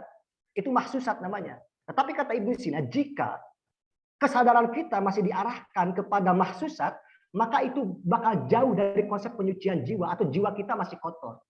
Maka harus bisa jiwa kita itu diarahkan kepada sesuatu yang bersifat makulat, mikirin Allah, mikirin tauhid, mikirin akhirat, mikirin alam semesta yang secara sistem alam semesta gitu. Nah itu makulat itu. Nah kemudian yang kedua secara praktis, tentu Ibnu Sina juga disebut. Nah ini baik itu teoretis maupun praktis itu disebut dengan iroda, bukan iroda, tapi riyadhah. Jadi konsep penyucian jiwa ada dua. Pertama iroda, kehendak diri kitanya harus mau dulu gitu ya. Iroda itu keinginan diri, free will-nya harus ada, niat gitu ya. Kalau dalam istilah hadis Nabi itu innamal a'malu binniyah ya. Segala sesuatu diawali dengan niat. Nah, iroda itu adalah niat gitu. Yang kedua adalah riyadhah. Riyadhah itu adalah latihan secara kontinu, bukan hanya sekali gitu loh. Baik itu akal dalam memikirkan makulat, objek akal gitu ya, maupun praktis, sholat, wirid dan sebagainya, itu juga harus dilakukan secara kontinu. Jika kata Ibnu Sina, jiwa kita sudah dalam keadaan yang suci dan bersih, maka di dalam konteks itulah jiwa kita mendapatkan apa yang disebut dengan al-lahjah akaliyah, kebahagiaan intelektual. Dan kebahagiaan intelektual ini senada dengan apa yang disebutkan di dalam ya ayat Tuhan nafsul mutmainnah irji'il ila rabbiki radiyatan mardiyah fadkhuli fi jannati fadkhuli fi ibadi fadkhuli jannati gitu kira-kira. Begitu Prof secara sederhana paparan dari saya tentang Ibnu Sina. Terima kasih Kang Dani. Kok saya jadi deja vu ya. Jadi seolah-olah saya dengar Imam Al-Ghazali nih. Karena Riyadah Al-Ghazali juga banyak menyebutkan tentang tazkiyatun nafs dengan cara riyadah gitu. Apakah konsep Al-Ghazali yang terakhir di masa dia kembali ke pengasingan itu adalah dia setuju dengan konsep Ibnu Sina gitu, Kang Dani? Pertama saya bukan pengkaji Al-Ghazali, tetapi saya selalu mencari tema-tema di mana Al-Ghazali konfrontatif dengan Ibnu Sina gitu ya. Saya selalu mencari itu. Bahkan kan dalam penelusuran literatur klasik gitu, saya pernah menemukan satu kitab dengan dua nama berbeda. Itu disebut dengan Risalah Laduniyah, Risalah Ilmu Laduni. Di satu versi saya menemukan karangan Ibnu Sina, di satu sisi ditemukan karangan Al-Ghazali gitu kira-kira. Isinya sama persis. Nah, baik kedua-duanya belum bisa diverifikasi kebenarannya gitu. Nah, perihal bahwa bagaimana mungkin ada kemiripan konsep antara Al-Ghazali dengan Ibnu Sina gitu. Ya, saya juga berpikiran bahwa semua jalan sufi ya begini, Prof. Tidak bisa lepas dari dua unsur ini. Unsur irodah, niat, yang kedua riyadhah, latihan. Akan tetapi memang dalam wilayah makomat, kemudian juga stasiun-stasiun, kemudian banyak istilah teknisnya. Makanya nggak tahu Al-Ghazali ini tapi Ibnu Sina ingin bahwa kesempurnaan jiwa manusia ketika udah suci itu disebut dengan al-arif. Makomat tertinggi versi Ibnu Sina dalam tasawuf adalah al-arif, yaitu gnostik, manusia yang sesuai dengan man arafa rabbahu faqad man arafa nafsahu faqad arafa rabbahu. Barang siapa yang mengetahui knowledge, irfan terhadap dirinya, maka dia akan mengetahui Tuhannya gitu. Adapun ya. Al-Ghazali ya. Enggak, ya maksud saya jadi sampai sekarang jadi nggak tahu ya. Apakah sebenarnya kan rentang kehidupan antara Ibnu Sina dengan Al-Ghazali jauh sekali, ya kan? Ya, sangat jauh, Prof. Sangat jauh. Jadi tapi barusan yang disampaikan ini saya bilang saya seolah-olah kayaknya mendengarkan penjelasan tentang Al-Ghazali gitu. Namun yang menarik memang bahwa hakikat dari cinta yang disampaikan ini adalah pertemuan ya. Jadi bahwa tidak hanya menyangkut yang bernyawa tapi yang tidak bernyawa. Tadi yang dicontohkan adalah mengenai hidrogen dan oksigen tadi itu. Ya, ini luar biasa ya indahnya ya penyampaian dari Ibnu Sina bahwa jadi cinta itu energi menyebabkan alam semesta itu ada dan keberadaan itu adalah karena luapan cinta ya dari Allah gitu kan ya. Betul. Ya, jadi sebenarnya sumber cinta itu adalah Allah ya. Sumber cinta itu Allah dan tujuan dan gini Prof, kesimpulannya itu awal mula kejadian adalah cinta yang menjadikan alam semesta. Kemudian Dhani Ramdhani memiliki cinta dan Dhani Ramdhani ingin karena di dalam diri saya terselubung cintanya Tuhan ya. Dalam istilah Cak Nur cintanya Tuhan itu domir gitu ya. Gitu. Atau hati nurani atau apa dan sebagainya. Nah, saya bergerak menuju kesempurnaan dan ketika saya bergerak kepada kesempurnaan, saya menuju yang maha sempurna. Iya. Yang maha sempurna itu Tuhan, dan Ibnu Sina menggunakan dua istilah ketika Dani Ramdhani atau siapapun sudah bertemu dengan Tuhan. Pertama di istilah al-qad, momentum. Yang kedua itu al-wusul. Kalau semisalkan pernah mendengar wahdatul wujudnya Syekh Siti Jenar ketika Anal Haq gitu ya. Nah itu dia sedang wusul atau sedang al-qad itu. Ekstase gitu. Nah Ibnu Sina menggunakan istilah al-qad dan al-wusul, connectivity, keterhubungan Tuhan dengan makhluk. Ya, keterhubungan Tuhan dengan makhluk ya. Maka itu kan memang dalam tasawuf itu ya, bagaimana kita juga akan sampai ke hakikat yang paling tinggi ya. Seperti itu. Betul, Prof. Ya. Baik Kang Dhani, ada lagi yang mau disampaikan ini. Jadi kesimpulannya kalau saya mendengarkan para pemikir Islam ini semua beda-beda tipis ya Kang Dhani, atau sama ya, karena objeknya kan mengenai Allah kan ya. Jadi mau nggak mau itu dari versinya mereka, dan mungkin sedikit ada kreativitas atau ada pemikiran kritis tadi seperti itu. Yang jelas manusia itu selalu bergerak ya, bergerak menuju kesempurnaan. Ya, tadi menarik contoh yang tentang jerawat tadi ya, juga mungkin kenapa kita harus berdandan, jadi menunjukkan apa supaya kita juga kelihatan sempurna gitu ya, Kang Dhani ya. Nggak gitu?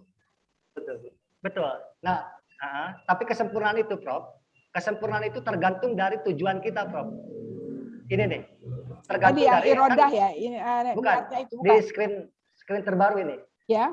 Screen terbaru saya, gitu ya. Jadi gerakan kita, gerakan manusia itu kan mengarah ke 3 kebahagiaan versi Ibnu Sina. Ya. Pertama, kebahagiaan indrawi, yang kedua kebahagiaan mental, yang ketiga adalah kebahagiaan intelektual.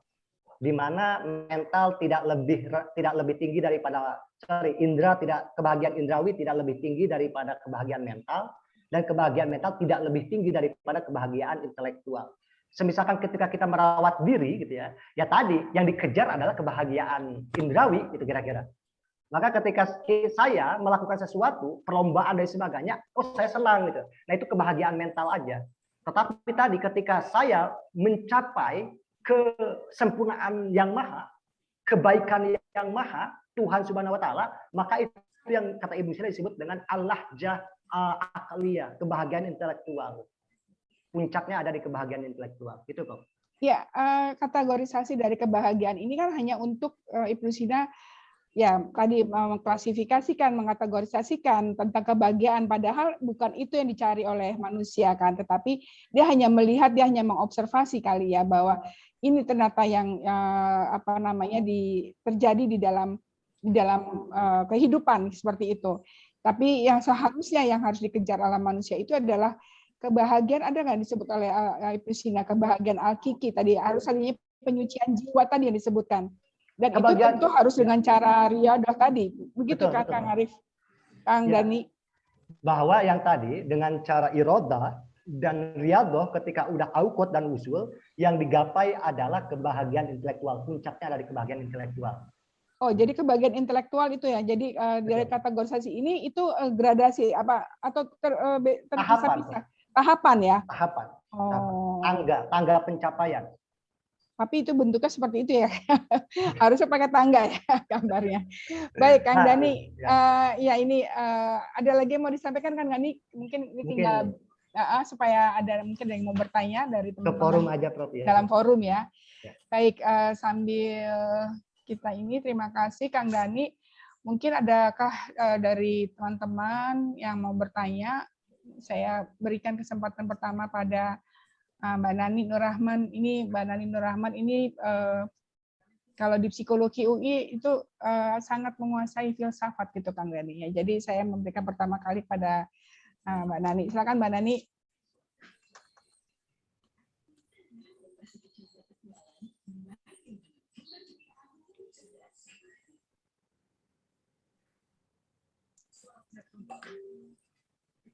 Mbak Nani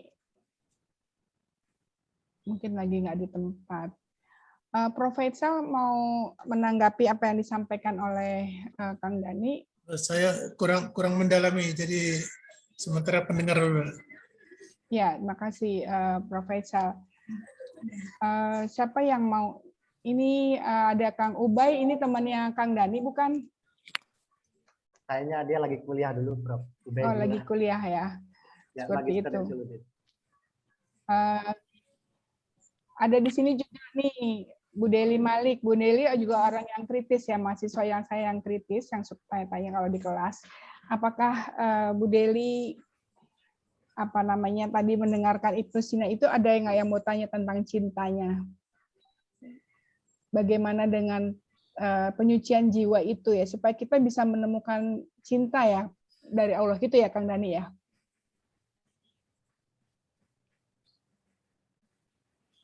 Bu Deli. Maaf, Prof. Ya, Prof. Ya, Ada yang mau ditanyakan, Bu Deli?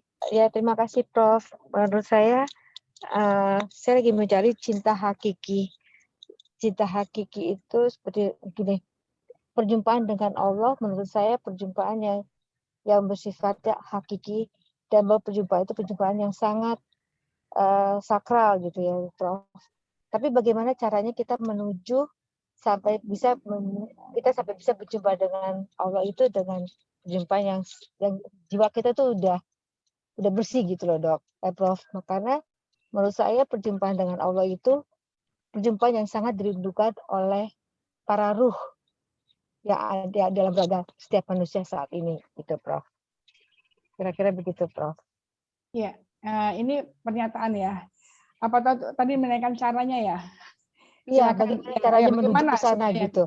Menurut Ibnu Sina gitu, apa strateginya, caranya kan selama ini yang kita tahu kayaknya perbuatan baik, buruk, terus surga neraka gitu. Padahal kan ada yang lebih hakiki lagi sifatnya, Prof, menurut saya gitu. Jadi bagaimana caranya bisa menuju ke situ pada saat kita berjumpa dengan Sang Khalik gitu, Prof.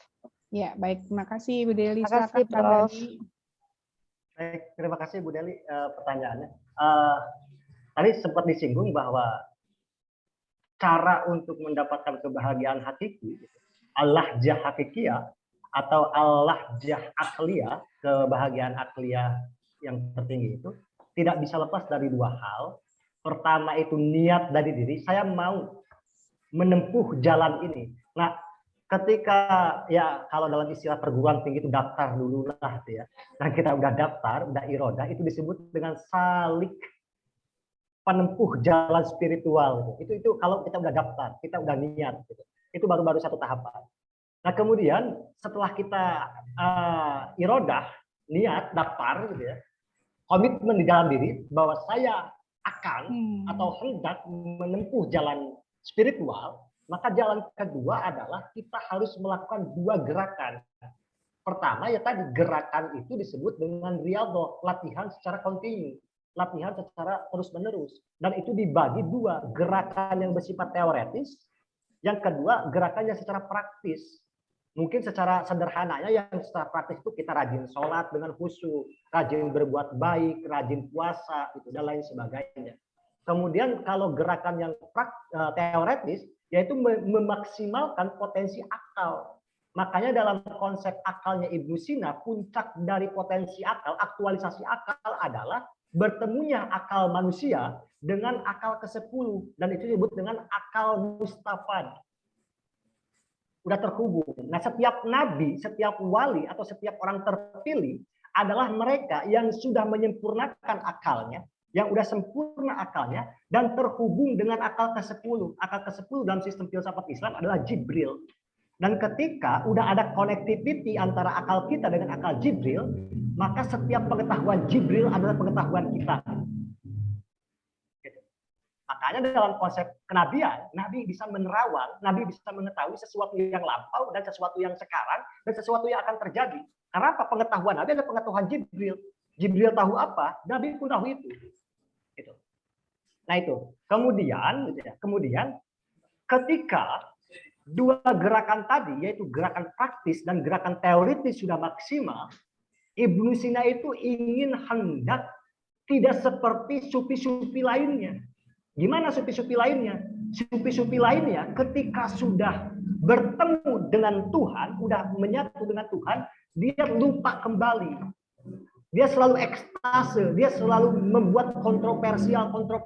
Misalkan Abu Yazid Al-Bustami, kemudian Robi'atul Adawiyah, dan lain sebagainya. Bahkan kalau ke Indonesia, Abu Yazid Al-Bustami itu mirip dengan Syekh Siti Jenar. Ketika mereka udah berjumpa dengan Tuhan, kadang dilontarkan dengan ucapan-ucapan yang orang awam tidak pahami. Anal haq, gitu ya. Kemudian juga manunggang ning kaula Gusti, dan lain sebagainya. Kemudian surga neraka yang diutarakan oleh ingin membakar surga dan ingin menyiram neraka yang dikemukakan oleh Siti Robiatul Adawiyah. Namun Ibnu Sina ingin mencontoh atau ingin menduplikat apa yang terjadi dalam diri Nabi Muhammad. Dalam diri Nabi Muhammad, ketika ada ayat subhanalladzi asra bi 'abdihi lailan minal masjidil haram ilal masjidil aqsa alladzi barakna haulahu. Kemudian setelah Isra Nabi Muhammad Mi'raj yang selalu kita ungkapkan dalam tahiyat, at-tahiyatul mubarakatuh. Nah, itu kan dialog antara Nabi Muhammad dengan Tuhan, dengan Allah, itu at-tahiyat itu. Nah, dialog ketika Nabi Muhammad itu udah pis-pis, udah berharap-harapan dengan Tuhan, yang bahkan Jibril pun tidak bisa masuk dalam satu forum itu, just Muhammad dan Tuhan. Tetapi ketika Muhammad dan dengan Tuhan sudah bertemu secara langsung dan berdialog, tapi dia tidak terlena dengan kenikmatan yang maha entah gimana, itu nggak bisa diomongin, nggak bisa diobrolin. Tetapi Nabi Muhammad turun ke bumi lagi. Kan seharusnya ketika kita udah bertemu Tuhan, ya ngapain lagi? Itu udah kenikmatan luar biasa. Secara teoritis itu udah kenikmatan, udah ucap kenikmatan. Tapi kenapa Nabi Muhammad turun? Kenapa Nabi Muhammad turun? Bahkan dalam cerita Nabi itu, Nabi Soleh kan udah masuk surga, dia gak keluar lagi kan? Kalau nggak salah itu, Nabi Soleh itu kan Nabi yang masih hidup tapi udah masuk surga gitu loh. Dan dia ketika masuk surga nggak mau balik lagi gitu. Nah, Nabi Muhammad udah ketemu Tuhan gitu ya. Bahkan Tuhannya langsung gitu. Itu dia harus turun lagi ke bumi. Nah, Ibnu Sina pun demikian. Seseorang yang udah wusul itu connecting gitu ya. Udah connect dengan Tuhan. Ingat bahwa dia harus menjadi manusia yang syaja'ah. Dia harus jadi manusia yang iffah. Manusia yang iffah itu manusia yang dapat mengendalikan ekstrim kiri dan ekstrim kanan. Itu yang disebut dengan manusia moderat. Sekali lagi, manusia yang udah connecting dengan Tuhan, maka dia akan menjadi pribadi yang iffah. Dapat mengendalikan dirinya dari ekstrim kiri dan ekstrim kanan. Ekstrim kiri itu apa? Ekstrim kekurangan. Ekstrim kanan adalah ekstrim keberlebihan. Nah, kadang kita selalu mengkritisi satu ekstrim aja, yaitu ekstrim berlebih. Semisalkan, kita selalu anti terhadap orang yang dalam keberislamannya itu ekstrimnya itu berlebihan. Tetapi kita cenderung diam ketika melihat orang beragamanya itu kurang. Yang padahal itu juga keliru gitu loh. Baik yang kurang maupun yang lebih, keduanya harus ditarik ke dalam satu simpul tengah. Itu yang dalam teori Ibnu Sina disebut dengan manusia moderat. Manusia moderat, manusia yang dapat mengendalikan dirinya dari ekstrim berlebihan dan ekstrim kekurangan. Nah, selain daripada iffah, kemudian yang disebut dengan syaja'ah. Dia adalah manusia yang berani mengambil suatu tindakan dengan penuh pertimbangan. Dia bukan manusia yang konyol, bertindak tanpa dasar argumentasinya gitu. Yang ketiga, baru dia merupakan manusia yang hikmah. Hikmah itu bijaksana. Hikmah itu di atas kebenaran. Di atas manusia benar, itu ada manusia yang bijaksana. Nah, ketika di dalam dirinya sudah terhimpun tiga sifat tadi, setelah wusul itu. Pertama, iffah, dia menjadi manusia yang tengah, manusia moderat. Kemudian manusia yang berani dalam mengarungi lautan kehidupan, itu kira-kira. Yang ketiga, hikmah. Maka ketiga konsep ini yang dalam konsep Ibnu Sina disebut dengan konsep keadilan di dalam diri manusia. Itu al-adalah, konsep keadilan. Begitu, Bu Deli. Ya. Terima kasih, Prof. Bagus sekali. Saya baru tahu tuh ada ekstrim kiri, ekstrim kanan. Justru ekstrim kiri, ekstrim kanan itu yang dimaksud adalah hal-hal yang berlebihan, baik positif maupun negatif ya, Prof. ya. Terima kasih banyak, Pak. Ya, terima kasih Bu Deli, pertanyaannya luar biasa. Iya. Makasih Kang Dani. Ini tadi Kang Dani konsep luar yang biasa. disampaikan oleh Kang Dani tentang keadilan, ya, Ifa, Sajaah, itu lagi-lagi saya ingat tentang Al-Ghazali. Sama ya, jadi ya konsepnya Al-Ghazali dengan Ibnu Sina ya tentang hal ini ya. Banyak Namun, kesamaan, Prof. ya, banyak kesamaan. Jadi yang menarik tadi bahwa bagaimana tadi strategi untuk perjumpaan kita dengan Allah tadi yang tadi Bu Deli tanyakan adalah pertama dengan niat dulu irodah, kemudian lanjut ke tahap berikutnya adalah riadah dengan gerakan ya. Dengan gerakan ini teoretis dan praktis tadi ya. Jadi yang teoritis tadi itu kan memaksimalkan potensi akal supaya connecting tadi dengan pengetahuan Jibril gitu kan ya Kang Dani ya. Sementara yang riadah yang praktis itu dengan mungkin apakah ini akidah ya dengan apa namanya rukun Islam itu Kang Dani bisa masuk ke situ enggak? Ya, dengan amal kemanusiaan, Prof. Dengan Kalau amal dalam kemanusiaan ya. ya. Tadi ada sholat, puasa dan sebagainya ya. Oh ya. Terus nah, kemudian jadi yang diharapkan dari manusia itu menurut Ibnu Sina adalah manusia yang moderat, yang berada di tengah-tengah, mampu mengendalikan diri, ya, dari ekstrim kiri yang kekurangan atau ekstrim kanan yang berlebihan seperti itu. Dan sajaah serta hikmah, gitu ya Kang Dani ya. Betul, betul, Prof. Ya, baik. Saya buka lagi pertanyaan. Satu lagi silakan. Atau ada yang mau memperkuat apa yang disampaikan Kang Dani. Ini Kang Ubay udah selesai kuliahnya apa belum? Mungkin mau tanya atau mau bagaimana, Kang Ubay? Sudah, Prof. Ya. Enggak, Kang Ubay. Ya, terima kasih atas waktunya. Mungkin gini ya, karena saya juga sama Kang Dani itu sering dialog juga, sering diskusi juga, banyak juga hal-hal insight baru terkait Ibnu Sina apalagi. Nah, cuman dalam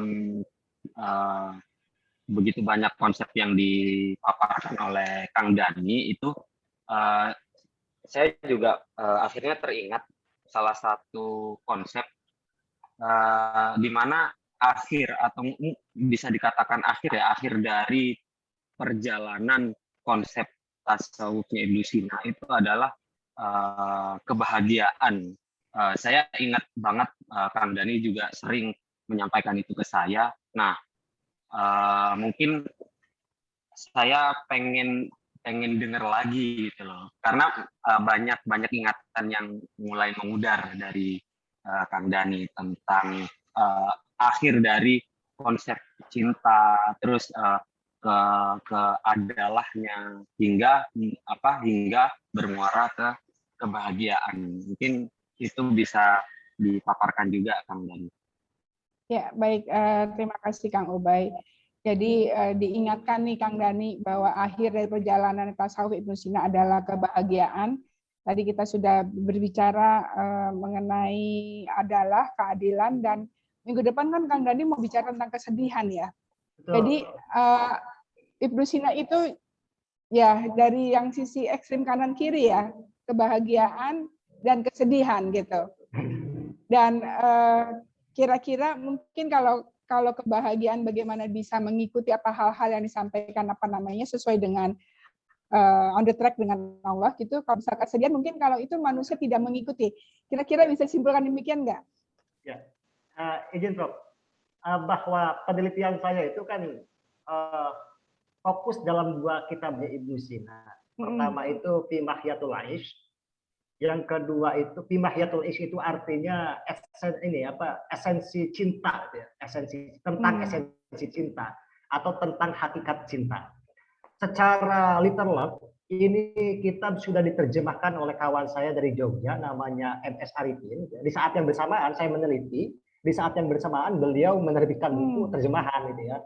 Meskipun pada akhirnya tahu di ujung jalan, oh ternyata ada orang yang juga sama membahas tentang cinta. Just Kang MS Arifin hanya menerjemahkan, tapi saya melakukan analisa kritis terhadap teks itu. Nah kemudian kitab itu relate dengan kitab-kitab Ibnu Sina yang lain. Dan saya padukan kitab ini dengan kitab yang sedang diterjemahkan oleh Kang Syihabul Furqon.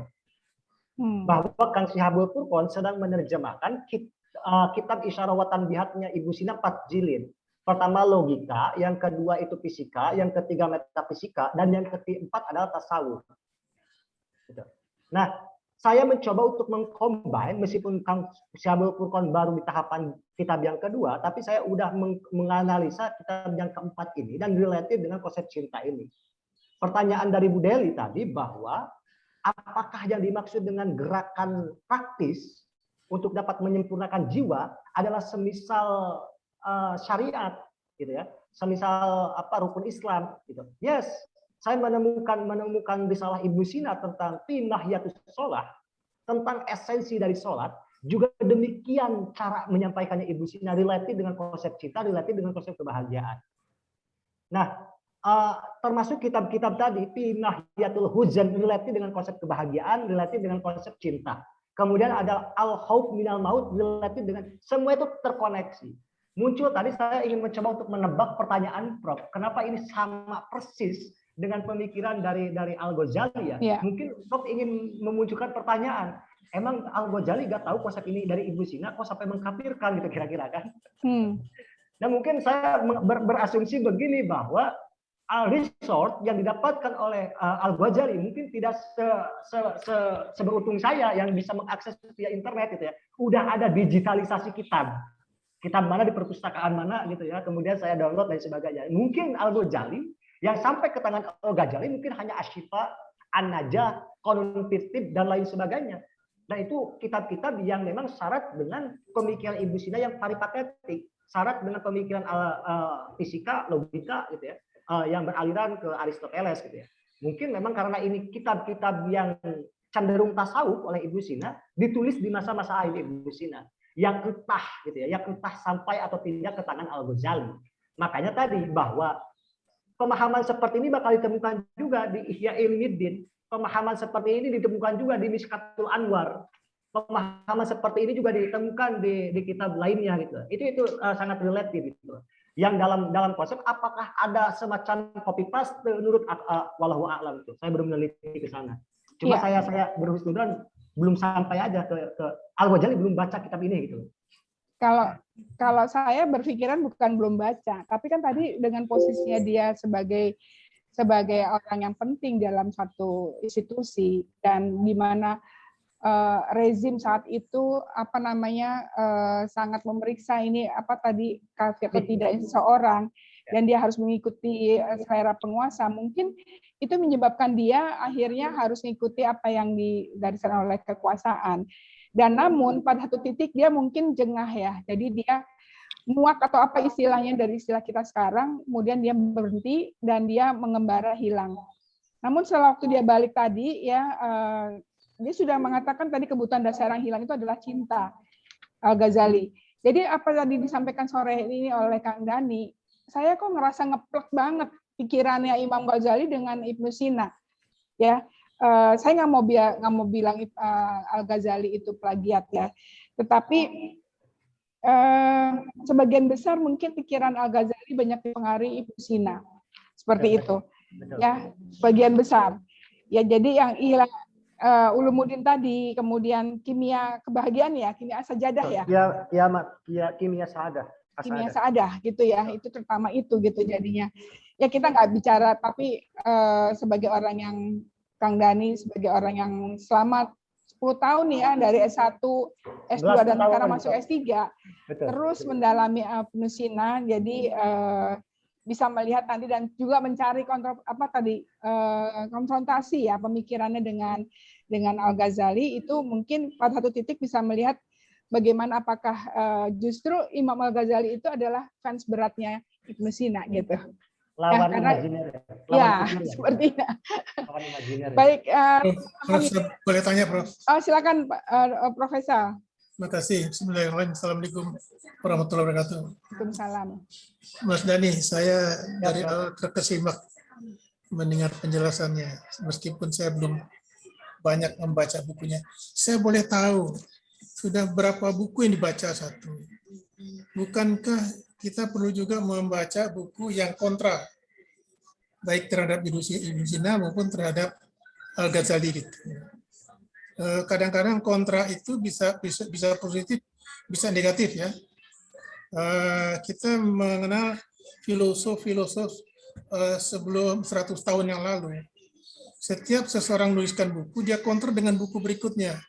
Jadi selalu mengcounter, dia mengatakan ini guru saya terus gitu.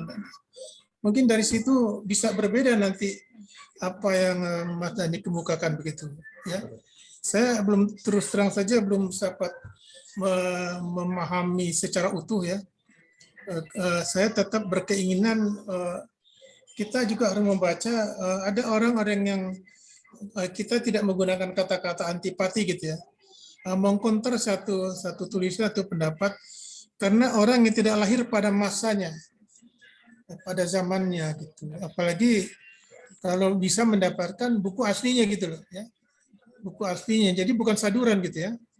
Apalagi terjemahannya. Kalau menerjemahkan itu bukan ahlinya, lantas mempergunakan bahasa yang dia tidak memahami isinya, maknanya, nabawiyahnya beda nanti keluarnya gitu loh.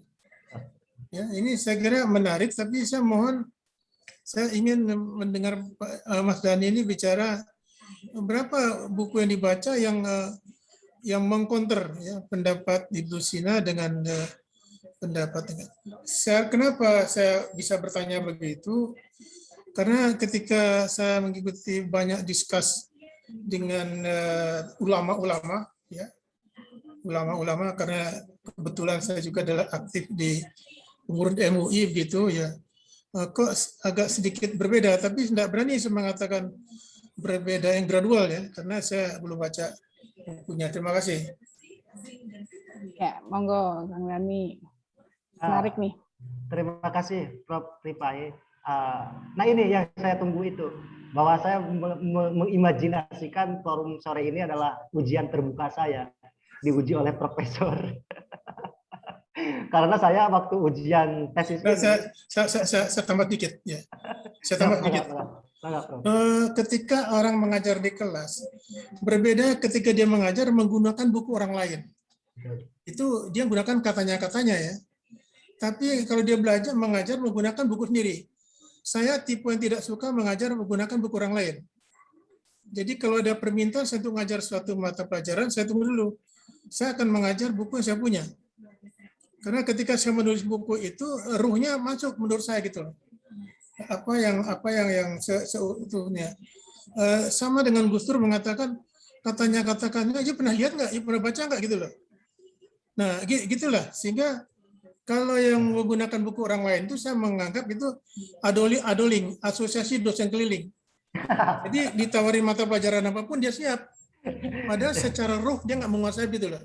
Yang penting PKD-nya lebih. Nah, gitu. Nah saya mau lihat Mas Dhani ini ada di pihak yang mana gitu loh. Mohon izin Prof. Sebelum dijawab Kang Dhani, Profesor ini sangat produktif banget. Sudah menulis buku 90 beberapa ya Pak Profesor? 109. Nah, Masya Allah, 109 buku. Gitu. Gimana Kang Dhani? Ditantang udah baca buku berapa tuh tentang Ibnu Sina? Masih belajar gitu loh. Ya. Baik, izin Prof. Saya lanjutin tadi bahwa saya ujian itu sampai ujian pendahuluan, ujian tertutup lah ya kalau di UI atau di Unpad di mana. Saya oleh penguji itu udah nggak usah ujian terbuka, jadi nggak seru itu nggak ada ujian terbuka karena udah divonis MA pas satu tahapan terakhir itu disisakan itu. Nah, saya berharap pertanyaan ini tuh mewakili pertanyaan ujian terbuka. Gitu. Nah, Prof itu kan perihal resort, kemudian pada wilayah metodologi penelitian, memang di UIN sendiri dalam tulis menulis itu sangat parah, sangat ketat gitu ya, sangat ketat. Kemudian juga harus bersumber dari literatur primer dan dalam konteks penelitian saya ini. Yang saya kejar itu 2 literatur dengan 2 bahasa. Tentunya pertama yang paling saya ubah adalah kitab resminya yang ditulis oleh Ibnu Sina sendiri. Hampir semua kitab Ibnu Sina yang ada di dunia maya udah saya sedot gitu ya. Bahkan tidak hanya mahtutot, tidak hanya yang tahqiqan atau editan modern, Tetapi memang yang masih mahtutot, saya mencoba untuk mengkonfrontasi apakah benar gak sih tulisan yang ada di yang di editan modern itu sama dengan mahtutotnya.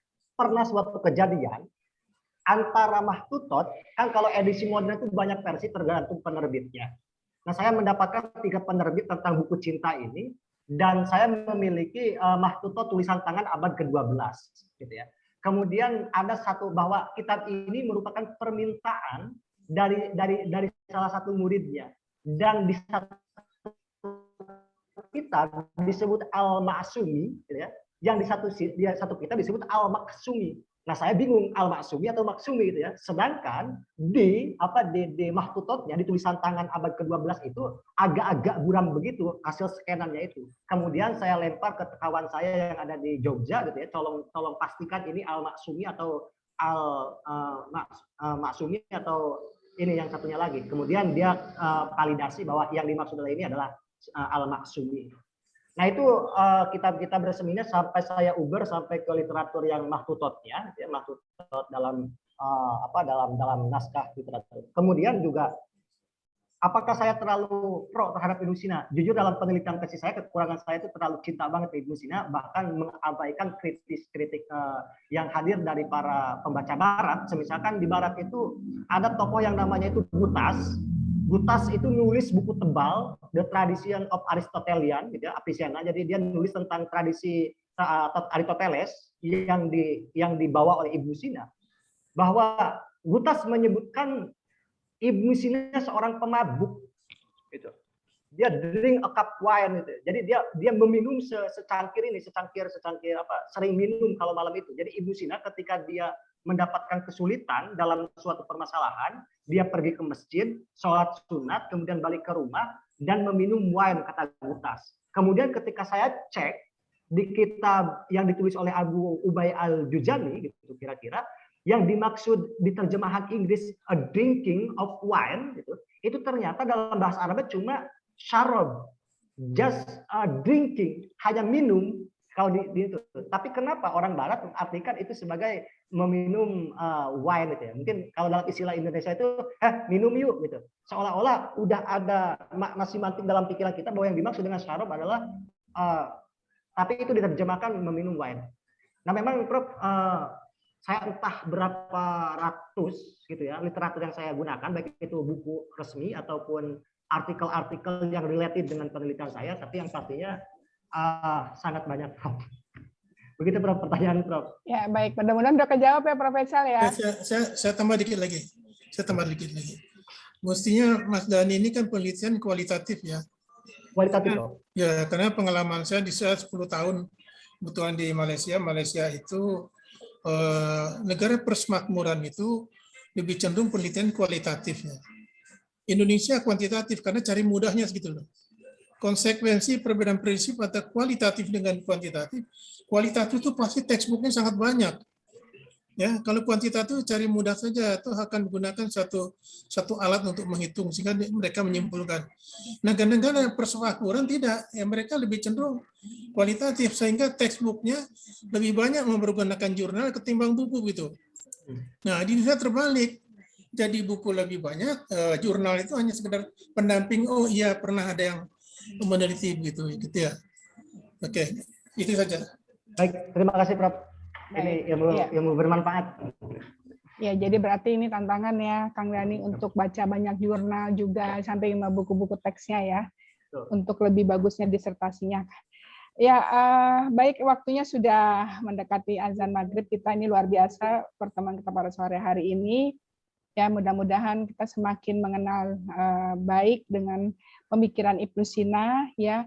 Dan hari ini tentang mengenai cinta, minggu depan tentang kesedihan. Jadi jangan lupa untuk hadir kembali, insya Allah hari Jumat bersama Kang Dhani lagi. Kang Dhani, terima kasih banyak untuk pencerahan pada sore hari ini. Ya, juga pada teman-teman, Prof. Faisal, ya, dan teman-teman yang hadir di sini ada Bu Lina, ada Bu Deli, Bu Nova, dan semuanya Bu Emma. Ya, mudah-mudahan kita menjadi lebih cinta ya dengan filsuf Islam.